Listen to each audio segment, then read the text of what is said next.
नमस्कार विद्यार्थी मित्रांनो, आज आपण लोकसंख्या संक्रमण सिद्धांत पाहणार आहोत। लोकसंख्या संक्रमण सिद्धांत पाहण्याच्या अगोदर त्याची जी काही पार्श्वभूमी आहे ती पार्श्वभूमी आपण मागच्या तासिकेमध्ये त्याविषयी चर्चा केलेली आहे। आज प्रत्यक्ष लोकसंख्या संक्रमण सिद्धांत याविषयी आपण चर्चा करणार आहोत। लोकसंख्या संक्रमण सिद्धांताची काही मूलतत्वे आहेत आणि ही मूलतत्वे अगोदर आपणाला पाहणं आवश्यक आहे। त्या अनुषंगानं या ठिकाणी लोकसंख्या संक्रमणाची मूलतत्वे पाहत असताना त्याच्यामधला पहिलं जे काही मूलतत्व आहे ते आहे लोकसंख्या वाढ व आर्थिक विकास यांचा जवळचा संबंध असतो। आर्थिक संक्रमणाबरोबरच लोकसंख्या संक्रमण होत असते। दुसरं मूलतत्व या ठिकाणी सांगण्यात येतं, लोकसंख्या वाढ ही चक्रीय स्वरूपाची असते। कालप्रवाहात लोकसंख्या वाढ ही विविध अवस्थांमधून पार पडत असते। तिसरं मूलतत्व आहे लोकसंख्या वाढीच्या अवस्था सुरुवातीला मंद, त्यानंतरच्या काळामध्ये जलद आणि शेवटी स्फोटक व पुन्हा मंद वाढ होऊन शेवटी लोकसंख्या स्थिर होते। त्याच्यानंतरचं मूलतत्व या ठिकाणी सांगितलेलं आहे, जन्मदरापेक्षा मृत्यूदरात लक्षणीय घट होते, त्यावेळेस लोकसंख्या जलद गतीने वाढते। आणि पाचवं मूलतत्व शेवटचं या ठिकाणी सांगितलेलं आहे, लोकसंख्या स्थिरावताना जन्मदर व मृत्यूदर न्यूनतम पातळीवर येऊन पोहोचतात। आता जी मी 5 मूलतत्वे पाहिले सांगितले ते 5 मूलतत्व आपणाला आता प्रत्यक्ष सिद्धांत पाहत असताना लक्षात येतील आणि म्हणून पहिल्यांदा आपणाला लोकसंख्या संक्रमण सिद्धांताच्या अवस्था त्या ठिकाणी पाहणं गरजेचं आहे। आपण मागच्या तासिकेमध्ये पाहिलेलं होतं, लोकसंख्या संक्रमणाच्या सिद्धांताच्या किंवा संक्रमणाच्या 3 अवस्था अनेक शास्त्रज्ञांनी त्या ठिकाणी मांडलेल्या होत्या, परंतु ब्लेकर या शास्त्रज्ञांनी मात्र 5 अवस्था त्या ठिकाणी मांडलेल्या आहेत। त्या 5 अवस्थेमध्ये त्यांनी दुसऱ्या अवस्थेमध्ये 3 विभाग त्या ठिकाणी पाडल्यामुळं पहिला विभाग, दुसऱ्यामधले 3 विभाग आणि शेवटचा 1 अशा पद्धतीनं 5 अवस्था या ठिकाणी त्यांनी सांगितल्या आणि त्याला अनुसरूनच या ठिकाणी संक्रमण अवस्था आपणाला या ठिकाणी पाहायच्या आहेत। लोकसंख्या संक्रमण सिद्धांतानुसार कोणत्याही देशाला लोकसंख्या वाढीच्या प्रमुख 3 अवस्थांमधून त्या ठिकाणी जावे लागते। लोकसंख्या वाढीच्या गतीप्रमाणे दुसऱ्या अवस्थेचे 3 गट पाडतात। लोकसंख्या संक्रमण सिद्धांताच्या 3 अवस्थाचे स्पष्टीकरण आपणाला या ठिकाणी पुढील प्रमाणे करता येईल। बघा, याच्यामध्ये पहिला टप्पा आहे किंवा पहिली अवस्था ज्याला आपण म्हणतो ती आहे संक्रमण पूर्व समतोल। लक्ष देऊन ऐका, संक्रमण पूर्व समतोल ही लोकसंख्या संक्रमण सिद्धांतामधली पहिली अवस्था आहे। औद्योगिकीकरणाच्या पूर्वीच्या काळामध्ये जन्मदर व मृत्यूदर उच्च आणि समान असल्यामुळं लोकसंख्या वाढ ही त्यावेळेस काय होते, स्थिर होती किंवा लोकसंख्या वाढ ही स्थिर असते। या अवस्थेला संक्रमणपूर्व समतोल असे म्हणतात। लोकसंख्या वाढीची ही सुरुवातीची म्हणजे प्रक्रिया म्हणजे प्राथमिक अवस्था असते। या अवस्थेची वैशिष्ट्ये पुढील प्रमाणे आपणाला सांगता येतील। बघा, वैशिष्ट्ये काय आहेत? हा काळ पुन्हा एकदा मी सांगतो, हा काळ आहे औद्योगिकरणाच्या पूर्वीचा काळ. इथं आपल्याला लक्षात घेतलं पाहिजे की जन्मदर आणि मृत्यूदर हे उच्च आहेत आणि म्हणून लोकसंख्या वाढ ही स्थिर आहे. याची वैशिष्ट्ये पाहत असताना याच्यामध्ये पहिलं वैशिष्ट्य असं सांगता येईल, सामान्यतः अर्थव्यवस्था प्राथमिक अवस्थेमध्ये असते. म्हणजे या ठिकाणची अर्थव्यवस्था ही प्रामुख्याने कशी आहे, पूर्णपणे प्राथमिक क्रिया त्या ठिकाणी केल्या जातात. प्राथमिक स्वरूपाची अर्थव्यवस्था या काळामध्ये असलेली आपल्याला पाहायला मिळेल. दुसरं वैशिष्ट्य असं आहे, समाज कृषीप्रधान आणि रूढीप्रिय असतो. बघा इथं काय सांगितलेलं आहे, समाज कृषीप्रधान आणि रूढीप्रिय आहे. तिसरं वैशिष्ट्य सांगता येईल, प्रजोत्पादन अनियंत्रित असते. राहणीमानाचा दर्जा कमी असतो. जनन प्रमाण दर हजारी 35 पेक्षाही जास्त असते. चौथं वैशिष्ट्य यांनी सांगितलेलं आहे, वैद्यकीय सुविधांचा अभाव असतो. सार्वजनिक आरोग्य व्यवस्था समाधानकारक नसतात. पाचवं वैशिष्ट्य त्यांनी सांगितलेलं आहे, कुपोषण, रोगराई, दुष्काळ, पूर, चक्रीय वादळ, ज्वालामुखी इत्यादी आपत्तीमुळे मृत्यू प्रमाण जास्त असते. ते दर हजारी 30 पेक्षा जास्त असते. सहावं वैशिष्ट्य आहे, लोक गरीब असतात. कुटुंबाचे उत्पन्न मोठे. त्या ठिकाणी कुटुंबाचे उत्पन्न जे असते ते मोठे कुटुंब आवश्यक त्या ठिकाणी असेल तरच ते उत्पन्न जास्त आहे असं त्या ठिकाणची लोक समजत असतात. त्याचबरोबर जास्त मुले असलेली स्त्री आदरणीय समजली जाते, तर मुले नसलेल्या स्त्रियांना समाजात मानाचे स्थान नसते. आठवं वैशिष्ट्य आहे, वैज्ञानिक व तांत्रिक प्रगती या काळामध्ये कमी असते. अशा पद्धतीनं संक्रमणाच्या किंवा संक्रमणपूर्व समतोल ज्यावेळेस आपण पाहतो, हा पहिला भाग, त्याच्यामधली आत्ता पाहिलेली ही सर्व वैशिष्ट्ये असतात. म्हणजे काय तर प्राथमिक अवस्थेमध्ये त्या ठिकाणची अर्थव्यवस्था आहे, कृषीप्रधान आणि रूढीप्रिय समाज असतो, प्रजोत्पादनावर नियंत्रण नसते, राहणीमानाचा दर्जा त्या ठिकाणी कमी असतो, जनन दर हजारी 35 पेक्षाही जास्त असते, वैद्यकीय सुविधाचा अभाव असतो, सार्वजनिक आरोग्य व्यवस्था समाधानकारक नसते, कुपोषण, रोगराई, दुष्काळ, पूर, चक्रीय वादळ, ज्वालामुखी या आपत्तीमुळं त्या ठिकाणचं मृत्यूचं प्रमाण जास्त आहे, लोक गरीब आहेत, कुटुंबाचे उत्पन्न मोठे, कुटुंब आवश्यक समजतात, जास्त मुले असलेल्या स्त्रीला त्या ठिकाणी मानाचं स्थान आहे, आदरणीय समजली जाते, तर मुले नसलेल्या स्त्रियांना समाजात मानाचं स्थान नसतं. या म्हणजे अवस्थेमध्ये वैज्ञानिक व तांत्रिक प्रगती कमी असते. म्हणजे काय तर या पद्धतीची हे वैशिष्ट्ये आपल्याला या ठिकाणी सांगता येतील. मध्य व पश्चिम आफ्रिकेतील तसेच आग्नेय आशियातील काही देश या अवस्थेतून जात आहेत. इंग्लंड, युरोप या देशात औद्योगिक क्रांतीपूर्वी अशीच अवस्था होती. त्यामुळे या अवस्थेला औद्योगिक क्रांतीपूर्व समतोल असे त्या ठिकाणी असं देखील त्या ठिकाणी म्हटलं जातं.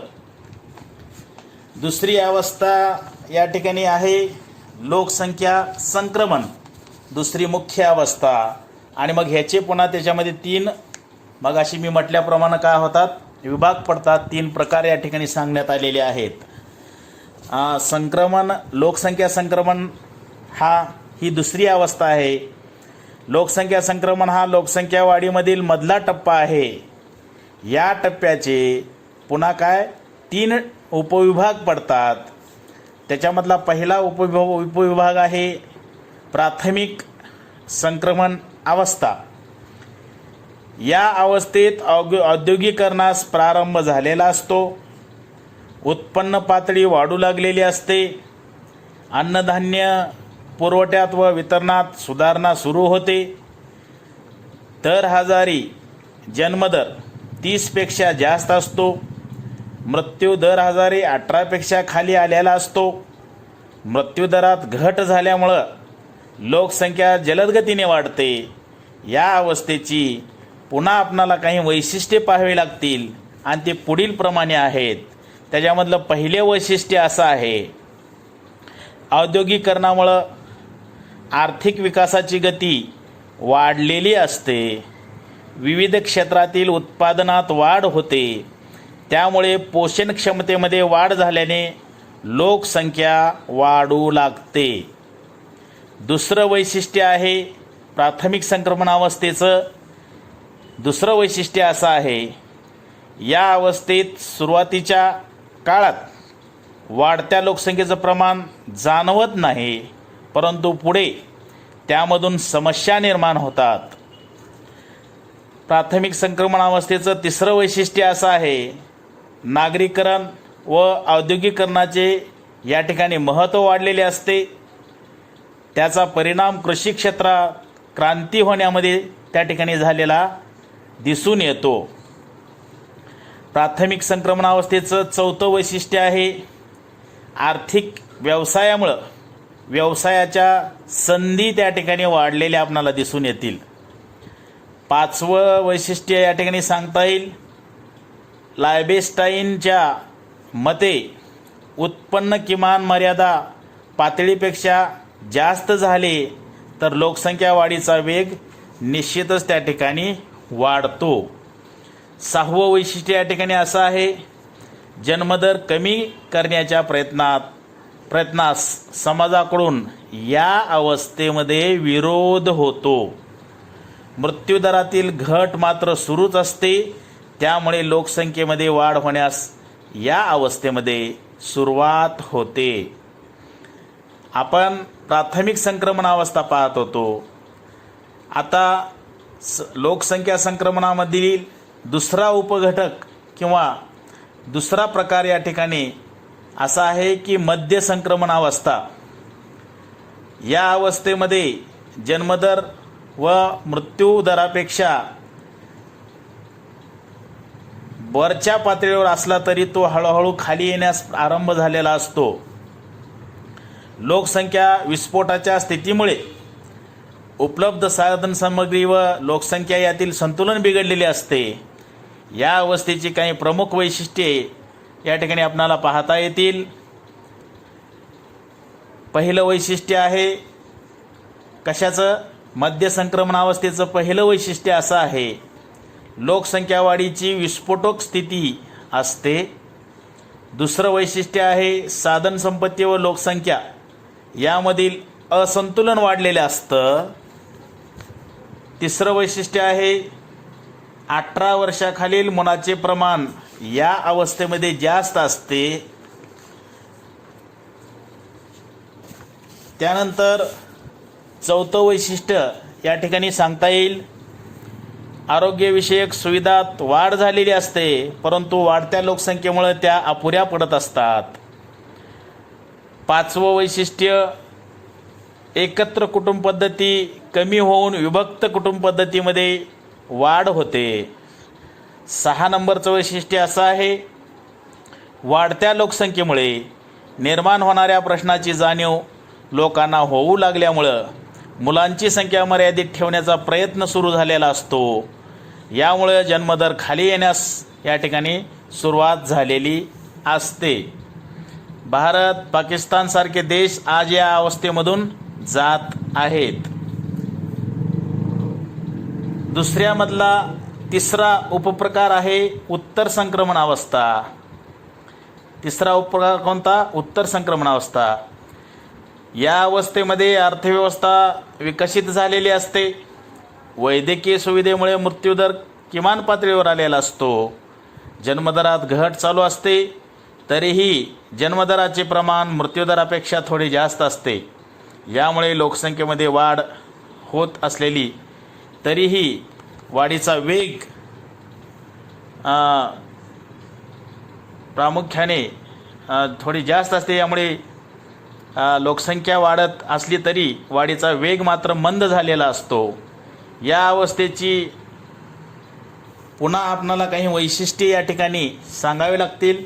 त्याच्यामध्ये पहिलं वैशिष्ट्य असं आहे, वैद्यकीय सुविधामुळे मृत्यूदर एका विशिष्ट मर्यादेपर्यंत कमी झालेला असतो. दुसरं वैशिष्ट्य बघा, आर्थिक विकास उंचावलेला, राहणीमानाचा दर्जा उंचावलेला, दरडोई उत्पादनात त्या ठिकाणी वाढ झालेली असते आणि अपत्य संख्या नियंत्रण ठेवण्याचा समाज त्या ठिकाणी प्रयत्न करत असतो.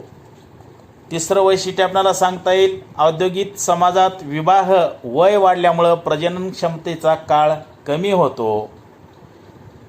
चौथं वैशिष्ट्य, शिक्षण, आरोग्य आणि वैद्यकीय सुविधा यामध्ये प्रगत अवस्था त्या ठिकाणी प्राप्त झाल्याने लोकसंख्या स्वेच्छेने त्या ठिकाणी नियंत्रित करण्यासाठी लोकांचा त्या ठिकाणी हातभार लागलेला असतो.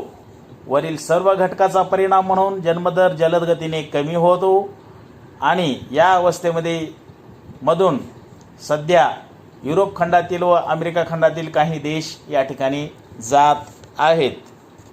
आपल्याला संक्रमणावस्थेचा तिसरा महत्त्वाचा टप्पा पाहत असताना तिसरा आपण 3 टप्प्यामध्ये पाहत होतो, संक्रमणपूर्व, संक्रमणावस्था आणि तिसरा आहे संक्रमणोत्तर समतोल.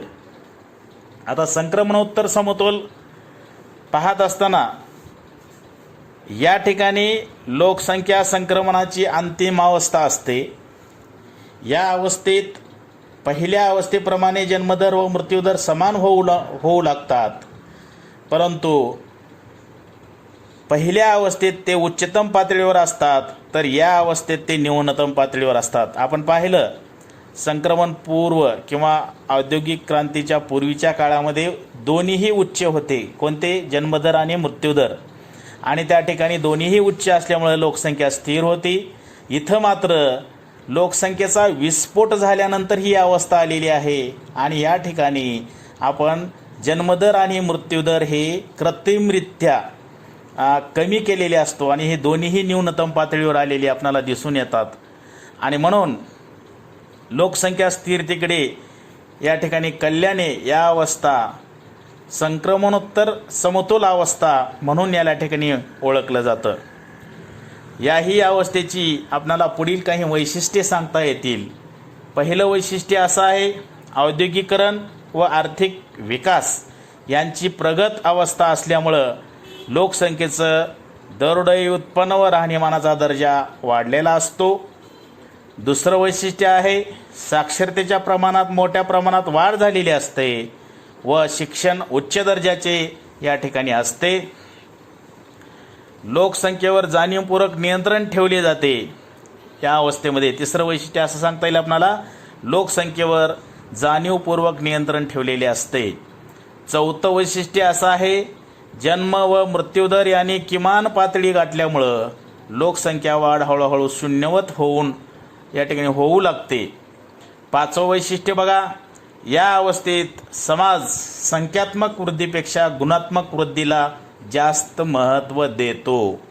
अशा पद्धतीनं या ठिकाणी आज आपण लोकसंख्या संक्रमण सिद्धांत पाहिलेला आहे. विद्यार्थी मित्रांनो, लोकसंख्या संक्रमण सिद्धांत पाहत असताना आपणाला मुख्य या ठिकाणी 3 अवस्थांमधून जावं लागतं. या 3 अवस्थेची चर्चा आपण केलेली आहे. पुन्हा एकदा मी त्या 3 अवस्थेची या ठिकाणी पुन्हा एकदा या ठिकाणी उल्लेख या ठिकाणी करू इच्छितो.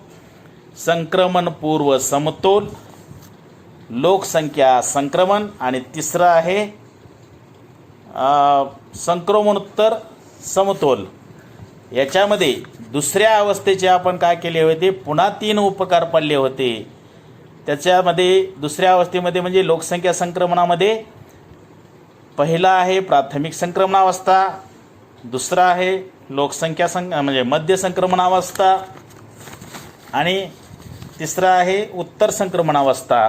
अशा पद्धतीनं या काही संक्रमणाच्या अवस्था होत्या, या अवस्थाची चर्चा आपण या ठिकाणी आज केलेली आहे आणि अशा पद्धतीचा हा सिद्धांत असलेला आपणाला पाहावयास मिळतो. आज या ठिकाणी पाहूयात त्याच्यामधला शेवटचा जो काही भाग राहिलेला आहे तो आहे लोकसंख्या संक्रमणाचे परिणाम आणि सिद्धांताचे टीकात्मक परीक्षण. हे दोन जे काही भाग आहेत ते आपण नंतरच्या तासिकेला घेता येतील. आज मात्र या ठिकाणी आपण थांबूयात. धन्यवाद.